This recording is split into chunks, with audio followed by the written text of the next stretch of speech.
What is up, YouTube? This is Super Saints Greggy here, and today I have my second Wi-Fi upload against some random person I found in a group somewhere on Facebook. I don't know, but yeah, I was looking for a battle to test out this team again. I've tested another team, and yeah, he just said I'm up for all you, so I said yeah, alright, so let's go.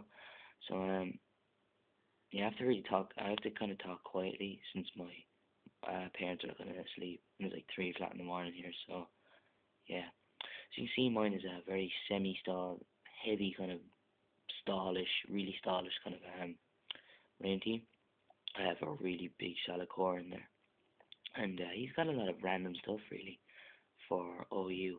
I mean, he does have Scrafty and Salamence, but then he has like Evire, Regirock, Cress, and then Umbreon. I mean, like I can, I know you can probably see Evire once in a while, but Regirock, I mean, Regirock is just a bit rare, you know. So yeah, this is actually a really good battle, and the first turn of this battle was really, really, really awkward for me because I did not expect to see what had happened to this. So what he did on the first turn was completely, completely caught me off guard. So let's start with the battle then. Yeah, there we go. So as you can see, I think he leads off with his. Oh, I lead off with my Polytoad since he has no other like weather abusers. I can send out my Polytoad safely, not fearing any sand or sun or anything stupid like that. And he sends out his Umbreon first, right, to lead with it. Now this was the most unbelievable thing ever to happen to me. I swear to God. Talk about being unlucky. So I go for the Perish. I'm predicting the switch, but then he goes for Mean Look, and I was like, why? Dude, that is just you never see that in a battle at all, at all. Like you never ever see that. So yeah, I lead off with my poly. I have Polytoad anyway, and there's nothing which I really can do. I mean, Polytoad isn't going to be really useful in this match. I mean, you know, although it would have been, but like I have everything else. All I need is the rain, and that's pretty much it. So that Scarm and Ferrothorn can live faster, and then what's his name can Tentacle can start surviving a bit with Rain Dish and Black Sludge recovery. So I'm pretty. So in this turn, I'm just basically hitting Umbreon with Scalds because I can't really do anything else to this thing other than just try and get a burn on it. You know, if it's trying to be trying to be like a curse set or curse at rest, and although curse at rest wouldn't make any sense since it is moonlight. So yeah. So here I predicted him to probably swap out to his Salamence or something. So I switched his moves up and go for the Ice Beam, but he goes into his Scrafty. Now I could have went for the Scald there and could have got the potential burn, but at the same time, um, it probably wasn't that much of a big deal to get. It wouldn't have made a difference. Although it would have made a difference in this battle. So anyway, my Polytoad goes down, and it's 6-5 already in his favor, which is very dangerous to me. And I'm really scared at this point because I don't want to be dying straight off the bat. So anyway, I send him my Scarm, and he goes for the D-Dance, and I take this opportunity to set up a layer of spikes, which is very handy, of course, to have spikes, and you need your entry as of course, like So he probably predicted the spike again and goes for the D-Dance for the second time. So he's at +2 speed and +2 attack. But you better believe, of course, I have that whirlwind. I have that whirlwind, and that thing is going to get the fudge out of there. So out of there he goes anyway. Yeah. So I whirlwind him out into his Eevee. Now I don't want to take a wild charge or a, but I don't know if this thing is mixed. I mean, or it could be physically, specially orientated, or it can be mixed. But I don't want to take a wild charge or a fire fang or a flamethrower or a fire punch or anything stupid like that. And so yeah, when he goes for the wild charge, I send him my Gliscor, and of course Gliscor sponges that. Now looking at what he did there when he swapped out his Eevee, he could be scarfed or he could be banded. I'm not entirely sure, but I see this Regirock. He swaps onto his Regirock, and I just go, right, I think he's probably just like a stealth rocker or something to get up there. But he goes for the bulk up, so I was thinking, whoa, this thing is. I was like, okay, this thing may be a kind of a custom set he's kind of making here. So I just go for the Toxic, because I thought it'd be a wall, to be pretty honest. And I was like, okay, there's no point really staying in because I don't really. I could have stayed in and took a stone edge from it, but yeah, I'm just kind of afraid since Reggie Rock's defenses and attack is a bit odd. Like, so I swap into my Scarm, knowing that and I'm immune to Earthquake, and I can take a stone edge by any means whatsoever, a +1 or anything like that. So he goes for the Rock Polish, which again, which is kind of strange, probably just like a double kind of setup set. And Scarn takes the Scarn, of course, being the man beast that it is, it takes the Stone Edge, whirlwinds the Reggie Rock out, so it's absolutely grand for me, you know. Um, yeah, so I whirlwind him onto his Salamence, and sorry, I just shifted the camera there. I whirlwind out into Salamence, and he gets the Intimidate, and I see the Intimidate, and I'm thinking, grand, he's not a Moxie set, he's not Scarf Moxie or Life or D-Dance Moxie or anything stupid like that. So yeah, I swap up from a Scarm, fearing the Fire Blast or any type of fire move in particular, because I know the rain's up, but still Scarm is my Scarm's more physically orientated. So he goes for the Fire Fang, and I'm thinking this thing, alright, this thing is all out physically defensive, so what better to take anything from this thing other than Gliscor?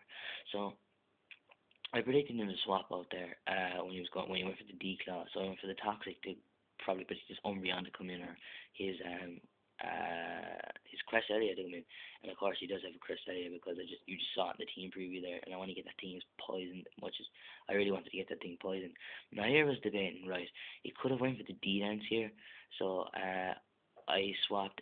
He could have went for the D-Dance and could have set up, but he switches on to his Umbreon, and I make a double switch out to my Tentacruel.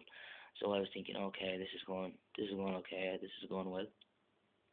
So I was thinking, right, I might as well let up a layer of Toxic Spikes, and he goes for the mean look here, which like I don't really care. I can take this thing if it's like whatever it wants to do. I can take a hit from it, whatever. Like so, I set up a layer of Toxic Spikes, and he sees that I'm not an offensive kind of set, stally kind of set.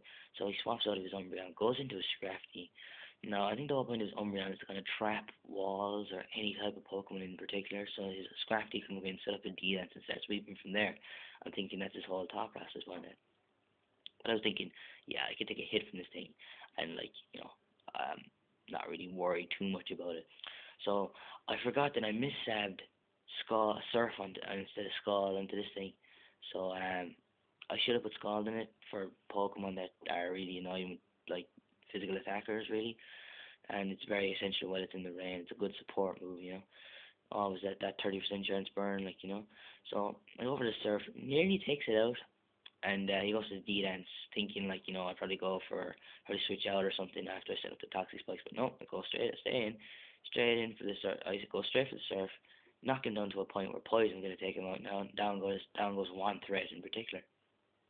So he sends out his Umbreon, and I swap out for my Tentacruel. I know that he wants to like go for the mean look or something like that, and of course Ferrothorn is bulky enough to take any hit from this thing anyway. So he goes for the Feint Attack, which is like, why Feint Attack? Why don't you have Payback, dude? Payback is well better on an Umbreon than Feint Attack. Like there's a friend of mine now named Sarah, and she'd go mental if she saw a Feint Attack on an Umbreon. So she knows how to handle an Umbreon, like seriously. So and realizing he can't really do much, so he swaps out from his Umbreon and goes into his Mence. So I took this opportunity to go for the Stealth Rocks because it's free hazards, because free hazards are always the best. Now I know this thing. I know he's gonna set up here, or he's just gonna go straight for the Fire Fang. I know he won't set up straight for the Fire Fang. He'll wait till I swap out and go for the D-Dance. But of course I still have Gliscor alive, and Gliscor can take any hit from Mince, whether it be a D-Claw, whether it be a Fire Fang, whether it be an Ice, although not an Ice Fang, not really an Ice Fang. It can take a Fire Fang, an EQ, a Stone Edge, a D-Claw, anything it throws at me. So yeah, I go for the Protect here just to scout to see what he kind of does, and just to see if he has anything else. Well, yeah, he just shows there he just has a Dragon Claw. He probably has Roost at the end of his. Probably has a Roost. Probably has Roost at the last slot, I'm guessing. So at this point he's going for a Dragon Claw, +1 Dragon Claw, and Gliscor takes that really, really well. This is actually a max defense, max HP Gliscor, meaning it can take out any type of hits in particular. I should have put aerial ace on this thing as well. I forgot I have acrobatics on it. I was like, crap, I forgot to put aerial ace on it. Anyway, it doesn't matter. Um, he takes that really well, and I go for the acrobatics to try to whip it down, chisel it down a small bit. And the next turn I go for the protect, and then he goes for fly, which he probably predicted, me to attack, to waste the move, but I just go for the protect just in case he wants to do something, crazy. But he goes for the fly and he gets killed basically after that. So I go, I accidentally misclicked here. Actually, I was meant to go into my tentacruel to take whatever this thing wanted to do. I knew this thing had ice punch for a certain reason, but instead I went for the protect. I just double switched by accident, and then I scout and see that he does have the ice punch, and he is, yeah, he's probably going to be the biggest threat now for Gliscor, because it does. I mean, Evire is actually a pretty decent Pokemon. It has a very good move pool, has decent stats. It actually has very good stats, very good move pool, and you can go from a physical range to a special range to a mixed range basically. So I go into my Tentacruel anyway to take the Ice Punch, and as you can see that does nothing to Tentacruel. So I knew here he was banded, and I think I go for a double switch, I believe, or do I just stay in and go for the Surf? I'm not sure. I think a double switch here. I'm not sure. Yeah, I double switch because I knew he couldn't hit me with anything else. So I knew that for that point he's either Scarfed or Bandit. So he goes in his crest. I have to make a double switch out to my Tentacruel. Now Ferrothorn can take any hit from this thing. Even if Crest is carrying Hidden Power Fire, it's still probably a guaranteed 3-hit KO because not my Crest, my Ferrothorn carries the Careful Nature with the few special defense EVs into it and a couple of physical defense EVs with max HP of course.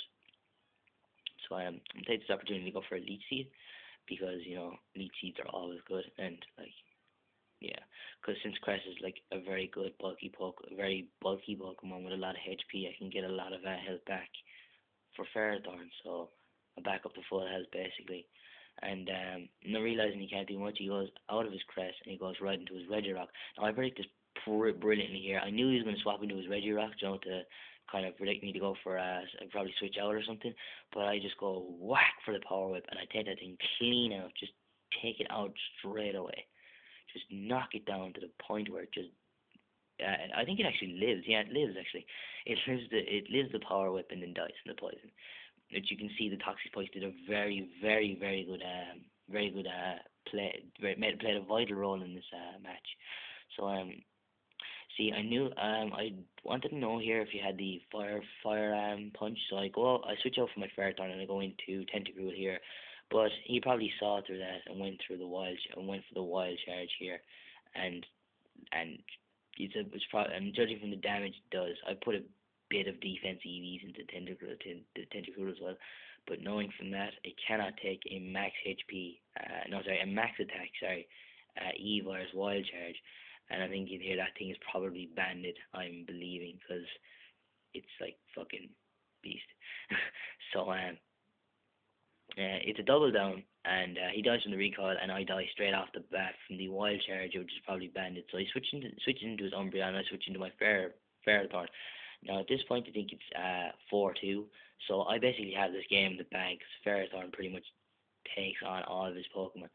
So as you can see from this video, the Toxic plus the Leech Seed and the Iron Barbs is very, very, very handy for Ferrothorn. Not only does this thing carry T-Wave, well of course it has the T-Wave Leech Seed, but if you want to have Spikes or Toxic up in a Pokemon, you can wear it down really quick, and it just penetrates through walls that are trying to be very, very cocky and arrogant, you know what I mean? So as you can see, I go for the Leech Seed, and the poison damage is going down a small bit on his Umbreon. So he just realizes, look, there's nothing really much I can do. He's just gonna go for the feint attack, not really just debating the obvious, like he's gonna lose his Umbreon here. So I just wanted to kill it off here with a Power Whip just to get rid of it quickly, So I didn't want to usually just go for a Leech Seed, just for no reason basically. I just wanted to give it a whack of a Power Whip just to kill it off the bat, like. And he sent in his last Pokemon, which is Cresselia, of course. Now He goes for the psychic here, which does absolutely nothing to Ferrothorn. Ferrothorn just like literally shrugged that off. So I go for the lead seed, just to wear this thing down more. I mean, it's perfect really. If only this thing really did get poisoned during the match, it would have been faster. This thing would have been taken out a lot faster. So I go for the lead seed. As you can see, after turn effects are taken up, the lead leftovers, shenanigans, and the lead seed taking away of the stuffs, and yeah. So he goes for the toxic here. I don't think he has anything for the Ferrothorn at all. He doesn't even have the HP fire or anything like that to pretty much take on Ferro. So at this point he's pretty much doomed, since like I go for the Thunder Wave here, and like it doesn't really matter if I don't outspeed or not. It's good to have a bit of status on a Pokemon no matter what it is. And as you can see here, he's the Parahax, which a spoiler alert here. I think he gets a 3-turn Parahax, which is really unfortunate right now. But it didn't really make a difference, since like it's his last Pokemon, and he really can't touch Ferrothorn. If he got about like the only way he could probably kill Ferrothorn is with like 10 critical hits from Psychic, which of course isn't not even more than 10, like about 30 or 40. But like yeah, as you can see, like just wearing it down with the power whip, and the lead seed is just crippling it down, and the paralysis is just knocking Cress out. And I think at this point he just forfeits here. He just runs from the battle, and he just didn't want to accept defeat, I suppose. But that was a great game anyway. It was a very good game actually. I thoroughly enjoyed it. It was a 4-0 with this Rainstar team, and it's actually pretty. It's actually a very good set. It's a very good team. I think I made it with a friend of mine on Facebook. We were just talk. I just was looking for ideas for rain teams, so I just went to him. He knew more about stall. I'm more of an offensive kind of guy, but I'm starting to get into more stally kind of things now. So I asked him for stall, and he goes, "Yeah, sure, dude. Let's look up some stalls." So and we kind of made like a kind of we kind of made a sand team and a rain team together, kind of. So I used the rain team first, because I use the sand team a lot now, but I just wanted to use the rain, so wanted to see what it's like. But I should definitely switch Surf and Sludge Bomb on Tentacruel for Scald and Protect, just in case in difficult situations. Gliscor should have Aerial Ace, just in case it's going up against Terrakions or anything that's remotely dangerous on my team. As you can see from my team, everything except for Gliscor gets all hit KO'd by gets at least one hit KO'd or two hit KO'd by Terrakion, because of course it can carry X Scissor for Latios, carry EQ for Tinta and Politoed if it wants to, and against close combat, sorry, for Scarm and Ferrothorn. But I hope you all enjoyed this video anyway. So as you know, I'm kind of talking like really low since everyone's asleep, and it's like what 4 a.m. in the morning here. So I hope you all enjoy anyway, and I hope you leave a like or a comment, or subscribe to me if you want to. So yeah, that's pretty much it. So like, comment, subscribe. This is Super Saint Scraggy signing out. Peace, guys.